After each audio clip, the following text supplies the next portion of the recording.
Hello, thank you, Scott. Thank you, Jamie. I'm back, and we are going to talk even more about .NET MAUI. So this is kind of an intro talk. I'm going to show you how to get started, and we're also going to do a bit of a deep dive into what was actually going on with that amazing podcasts app that we showed in the keynote earlier. So if you're joining us live, hopefully you joined us for the keynote too. If you're joining us in the recorded version of this talk, I'll make sure I cover everything so you don't have to go back and watch it, but it was awesome. All my friends were there, so you should check it out. Let's take a look at what came out yesterday with .NET MAUI Preview 10. So my colleague David Ortnow, another program manager on the .NET MAUI team, wrote a wonderful blog highlighting all this stuff, but here's it kind of condensed into a slide for you. The best way to use the latest and greatest .NET MAUI is with Visual Studio 17.1, which is the preview branch right now. So yesterday we shipped Visual Studio 2022 general availability, and it's also shipping the preview version that came out yesterday. So all of that's up there on the visualstudio.com site. Grab Preview 1, and that is where you're going to have the best experience with MAUI. So I'm not going to spend too long on slides because I promised on Twitter I will get to as many questions as possible. So let's take a look at how all this magic happens. We're going to start right here in the Visual Studio installer. So this is 17.1, Preview 1, right up here you can see it. I have my giant purple cursor from Scott because he also used this machine, so that's been fun. And if I click this mobile development with .NET workload, and if you're a Xamarin developer, this is the same workload you used before with Xamarin. You can see I have some optional components here in Telecode, Xamarin, and now in 17.1, I have the .NET MAUI preview checkbox. So that's going to grab all the latest bits for you. Just check it off. There's no command line anything. You don't have to do the workload install. You don't have to use MAUI check if you've heard of that tool. You can just kind of go right for it in the IDE. It's very simple. And then that will install everything. And that also installs all of the native development tools you'll need to do your Android development and iOS and Mac and all blah, blah, blah. I would also check off the Universal Windows Platform Development box if I were you, because that is how you get all the cool XAML hot reload stuff. So that's when you change your XAML and it reflects kind of in the running app.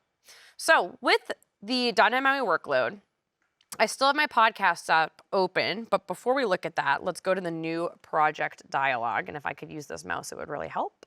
New project, and then I'm going to search for MAUI. Nice. And I have 3 templates I can choose from. So the first one is just your standard old .NET MAUI app.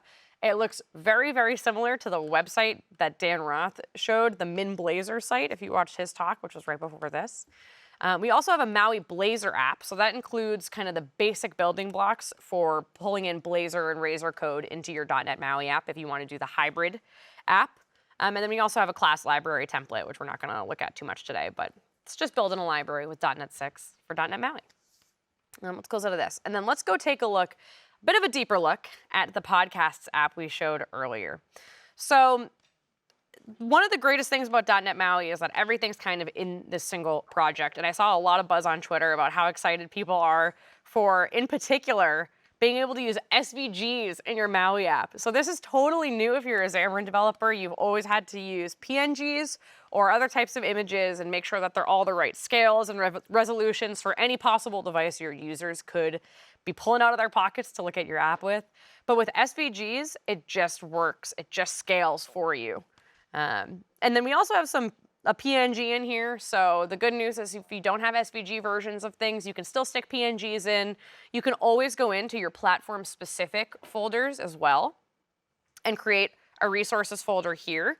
And in there, add different images you might want with different scales and sizes. So for example, if you're putting screenshots of your app in your app, right? The screenshot on iOS is going to look different than the screenshot on Android. So if you need to put those specific images in for just that platform, you can do that in the platform-specific subfolders here. Something else that I didn't get to show this morning in this demo was that this is using all the great new C# features that you saw Mads talk about and Maria talk about. My personal favorite is global usings. This takes so many lines out of my projects. I mean, look at this.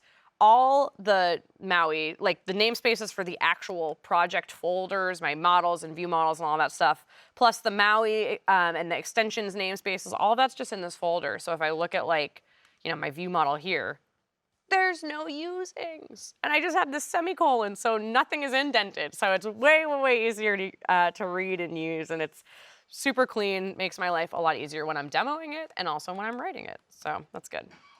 Yeah, so that is kind of the whip around of the code I actually showed. We looked at a couple pages. Let's run this here and let's talk about the target selector. So when you do the File New MAUI project, it's going to give you all of the target frameworks we support by default. So you're going to have Net 6 Android, iOS, Mac Catalyst, and Windows, as long as you have the Windows, the WinApp SDK stuff that you need installed. And that'll all work perfectly. We have these little things here, use MAUI and a single project, which just lets the compiler know that this is a MAUI app using single project, so not to expect different platform heads. The great news is if you are upgrading your Xamarin Forms app to .NET MAUI, we are going to have upgrade assistant support. We've been working on it. We have some demos of it on the internet somewhere, but it's not quite out yet. You can actually keep those expanded out app heads if you'd prefer. So you don't have to use single project. We're not going to force you into anything, but it's pretty good. So I would suggest using it, but you don't have to. You can just set this to false and you'll be good to go. So my target framework selector, it actually pulls from in here what I have in my project file to populate this list right here, my frameworks list. So Android, iOS, Mac Catalyst, and Windows. And let's start with Windows again, just like we did in the keynote. And it gives me the right targets here for what I am, trying to run this app on. So we'll go for Windows machine. Give it a second. It's going to load up. Boop, boop, boop, boop, boop. It's thinking. It's doing all the things. You can see that we still have a bunch of warnings in this app. The great news is that if you actually do want to get the code for this app, it will be out either later this week or early next week. We're open sourcing it. It's all going to be on GitHub. It's just not there yet. So you'll be able to check it out and see exactly what we did in a little bit. But yeah, this is the app. And we have full XAML hot reload and .NET hot reload support here. So, I can click around. I can turn on dark mode, all the things. We'll go back actually. Right now, the listen together component is hidden in my shell. So I'll go to my page here. I'll go to my desktop shell. And we'll talk about why I have two shells in a second. But we'll uncomment out this, see if I remember my hotkeys, and we'll make sure that popped right up. Yeah, listen together, right there. So the component's not loading right now, that's okay. Oh, it did load. And the room that Dan and I were in the keynote is still open, so that's good. But yeah, that is just how easy it is to hot reload your XAML, literally adding and removing top level components from your navigation right there while the app's running. And then let's look at .NET hot reload. So I'll go into, let's do the settings page, and let's do the settings page view model. So you saw me flip it to dark mode because dark mode is the best mode. And it's just this little toggle that flips it off and on. But with .NET Hot Reload, I can actually test kind of all the different changes I'd want to do, even if it's in my view model. It doesn't have to be in the code behind of a page. It doesn't have to be like in an API or anything or in a service. It can be in my view model while the app is running. What I'm going to do is I'm actually going to comment this whole thing out so I can't even change it back to light mode if I wanted to, because like I said, dark mode is the best. I'm going to hit the little hot reload button. Boop, boop, boop. Let the magic happen. Wait for that to pop back up. And it told the Windows app, hey, this toggle doesn't do anything anymore. And that's that. That is .NET Hot Reload. Just that easy. I know you have seen it all over the place if you've been following along with the Visual Studio launch or the .NET Conf content from today. There's truly hot reload everywhere. It is amazing. Fire emojis everywhere. It's so good. But yeah, it works for MAUI, works for Windows, works for Android, all the things. Speaking of Android, let's talk a little bit more about what happened this morning with the Windows subsystem for Linux, or Android. Oh my goodness. The amount of times I've done that, it's all good. So, like I said, with the installer, it's going to install everything you need for native Android development, including giving you these little buttons to open Android device managers, SDK managers, log file reading and all that stuff, and of course the command prompt. So this is the Adb Command Prompt. The Windows subsystem for Android, you can install from the Microsoft Store. It's also going to give you this Amazon App Store which is how you can go in and download existing apps that you can run on your Windows machine from the Amazon App Store. So what I did was I installed this one, Flight Tracker 24. It's very simple. I like it a lot. This is actually a native Android app right now running on top of Windows. It looks just like a Windows app. It's almost difficult to tell the difference, but you can tell because it's using the Android styling for its buttons. So Android kind of by default, depending on the version, likes all caps buttons. Not my personal preference, but works great for them, and it's a nice way to tell the difference between if I'm running a Windows or an Android app.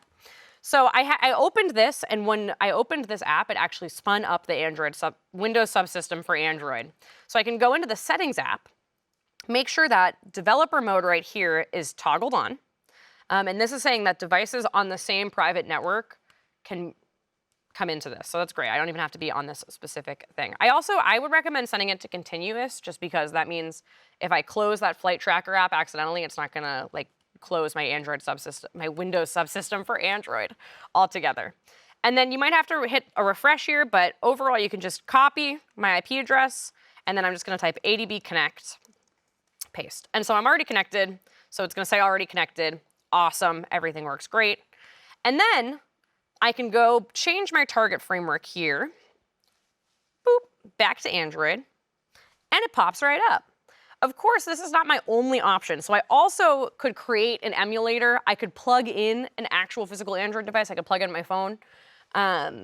So you can still do all the different things that you did before, but especially for folks like me who are running an older machine, this machine's brand new and wonderful, so an emulator would run great, but like my laptop at home or on the plane, not great for my emulators right now. This is perfect.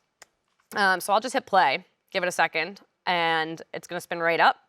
I mentioned this earlier and I'll mention it again. It is part of the Amazon App Store. So you do not have Google Play App Store APIs. So if you're using something like, I think an example a lot of folks gave was like using the specific Google Play Maps APIs. Those things aren't gonna work in the Windows subsystem for Android, but you can still launch your app and play around with it. Just those components aren't gonna be able to hit the API, which means this is still a pretty nifty way to get things started, test things out into hot reload and all the things. Yeah. And so I still have a lot of the same tooling I have on Windows here. I have my live visual tree, so I can do my XAML hot reload and kind of investigate what's going on with my UI and go to different places. I have my live preview window still pops up. We don't just yet in this particular release have support for the Windows subsystem for Android with live preview, but we will because it's awesome. It does work with Android emulators, so if you're running an emulator, you can use live preview there. So let's talk about why I have two different shell files, those navigation description things. So I have my desktop shell, but in here, my Android app, these are actually bottom tabs. So on the Windows app and on the web app, they're both on the left. The Discover, subscriptions, listen, all that stuff is on the left, just like in a hamburger menu type thing. But in here, they're tabs on the bottom. And I can see that in my live visual tree on the side here. So I'm gonna click this to bring me to where this is defined, which is in my mobile shell file. And instead of here, I have shell content, that's all it is, which is that side. And I have a flyout header and all that stuff, so it describes my always open flyout on the side. I have tabs, just a tab bar with tabs. And it's the same icons, same title and everything that I was using before. It's data binding to the same page and pages, but it's just a tab instead. So that's a really nice way to kind of give these custom experiences to your users depending on the platform they're on, if they're on desktop or mobile or iOS or Android or whatever. So let's do some C# hot reloading. Let's go fix that thing I commented out. I'll let me set myself back to different themes now. So we'll uncomment this, hit save. Go find my fire emoji, hit that, give it a second to think. Everything lights back up, click on it, go to my settings page, and now I should be able to turn off dark mode, just like that. So yeah, so you can see I'm super productive. I am using the same tools and buttons and code and things that I use with the Windows app and with the Android app, and it makes it really easy for me to context switch and kind of test my app on all the different platforms I might be deploying it onto. Yeah, and like I said earlier, this is only half the magic. Before I flip over to my Mac, I do want to show you that I can target, oh, gotta stop this. I can actually target iOS from Windows. So I can see all the target platforms and frameworks here, but I can't deploy a Mac Catalyst app on my Windows device because it's not a Mac device. So it can't run a Mac desktop app, which makes sense.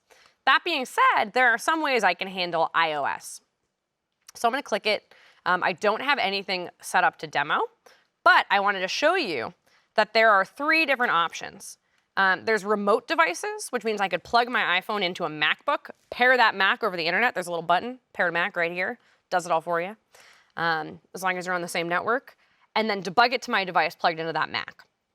I could use a remote simulator, which is the same thing. I'm paired to my Mac again over the internet, and then I have a remote simulator that pops up and shows me a little window in Windows, even though it's actually running on my Mac.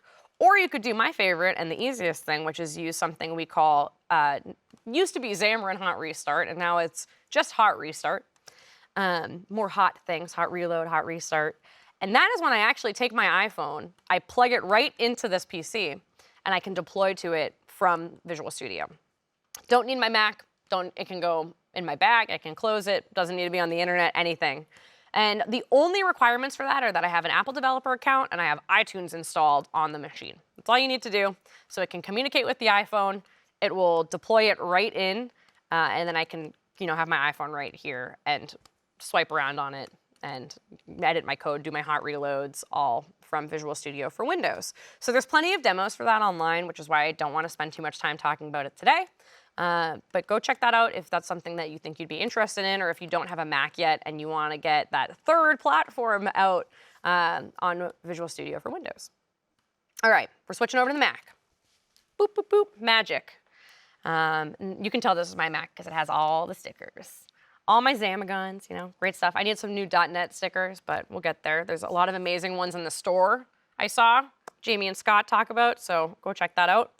And let's look at Visual Studio for Mac. So we do not have MAUI support yet. It is currently in progress. It is something we are working on every day.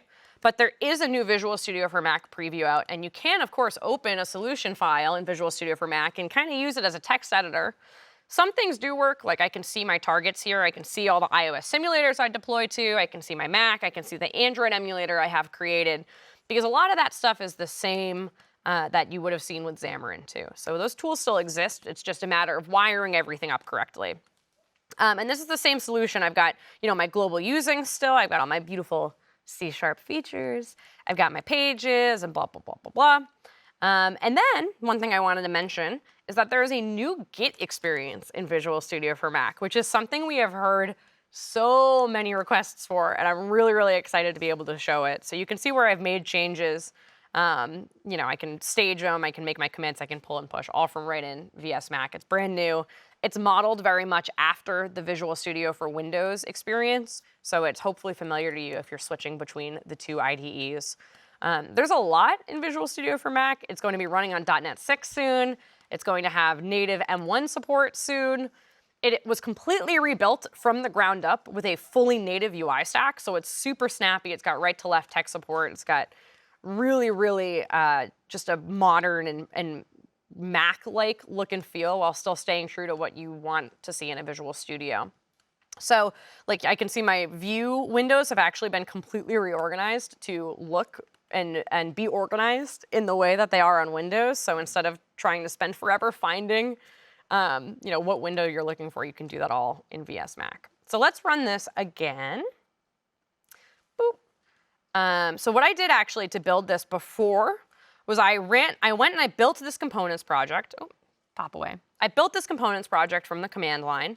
And then I built this app itself from the command line just using .NET Build.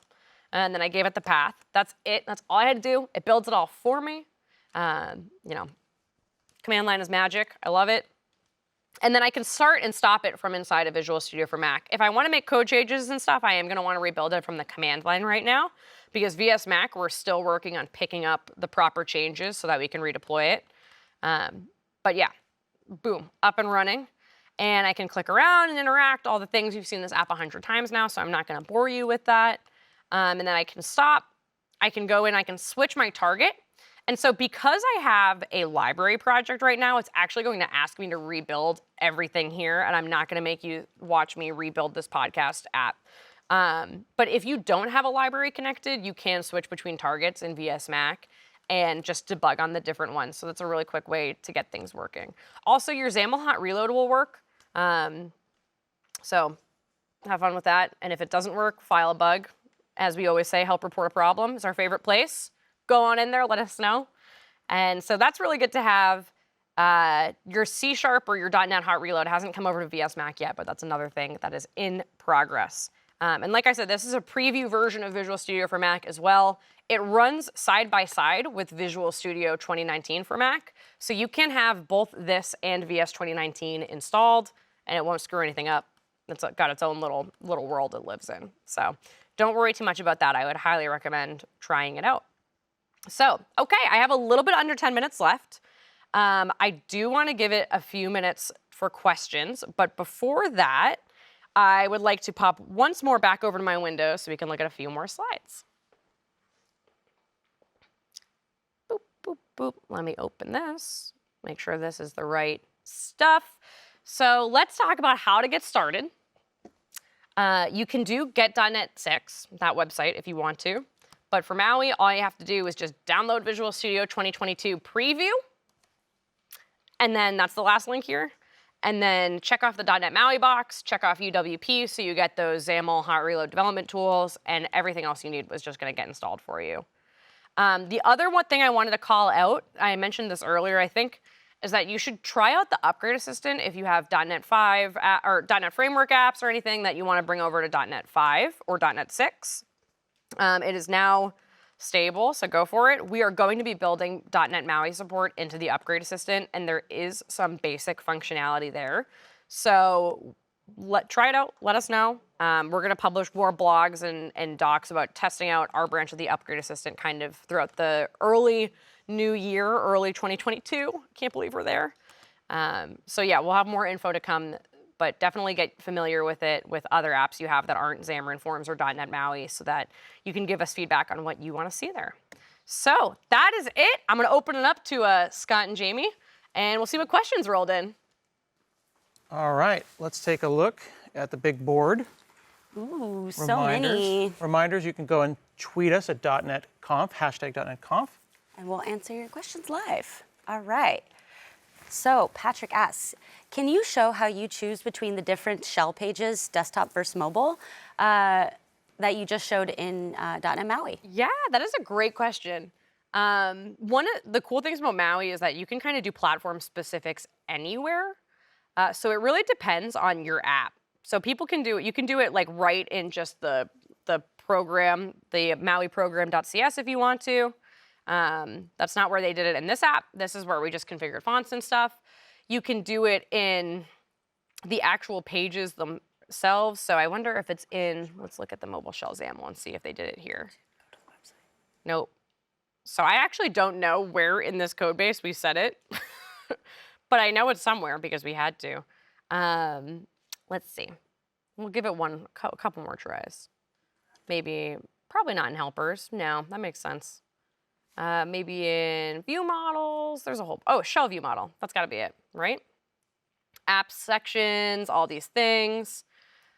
And this is where we set all the images if we want to for the view model. Yeah, there are a whole bunch of different ways. The nice thing is you can use ifdefs if you want to. You can use kind of is.platform or device.platform and then use the Xamarin Essentials API, which is now the .NET 6 Essentials. Not sure what we actually named that. Essentials API for MAUI to find all the different ways. So that's actually a good question. I will find it and tweet you because I should know where this is, but great. No worries, no worries. It's live TV, that's all good.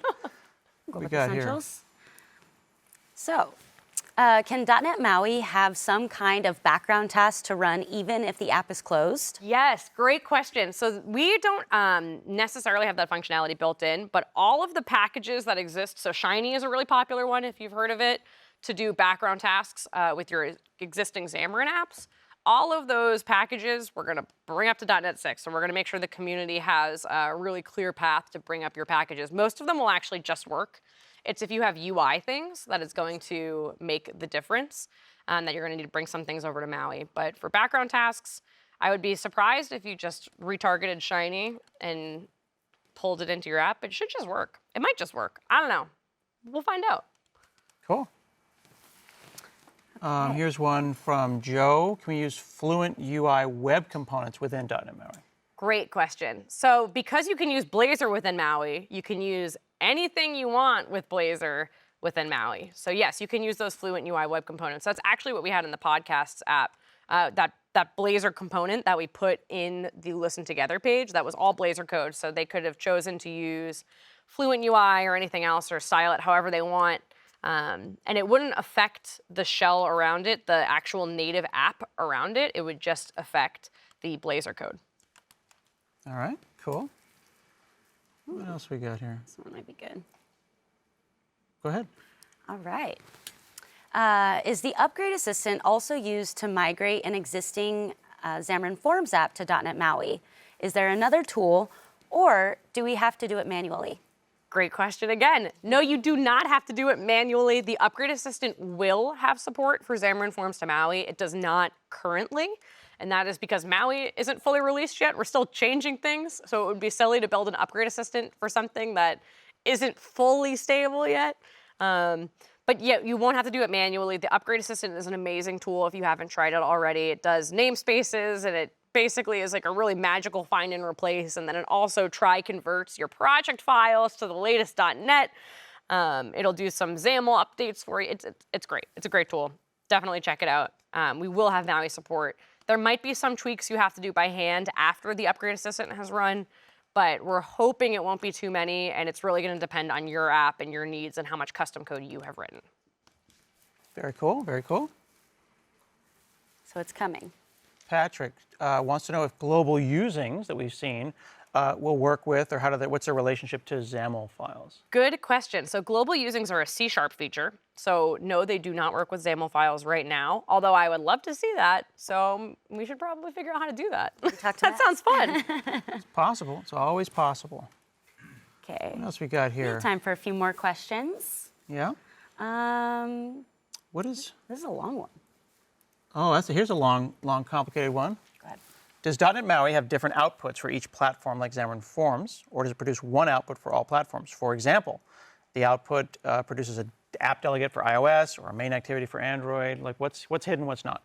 Yeah, we still will create the native project platform archive package, whatever you want to call it, for whatever you want to target. So you can publish an archive for release, which will give you an APK or an app bundle for Android, an IPA for iOS, whatever the AppX for Windows is, and whatever it is for Mac as well. So when it comes to things like your app delegate, your info.plist, things that are very, very platform specific to give you permissions and things just for a certain platform, those still exist. Those are in that platforms folder, and then you can expand it to iOS or Android or whatever, and do any tweaks you need to do there.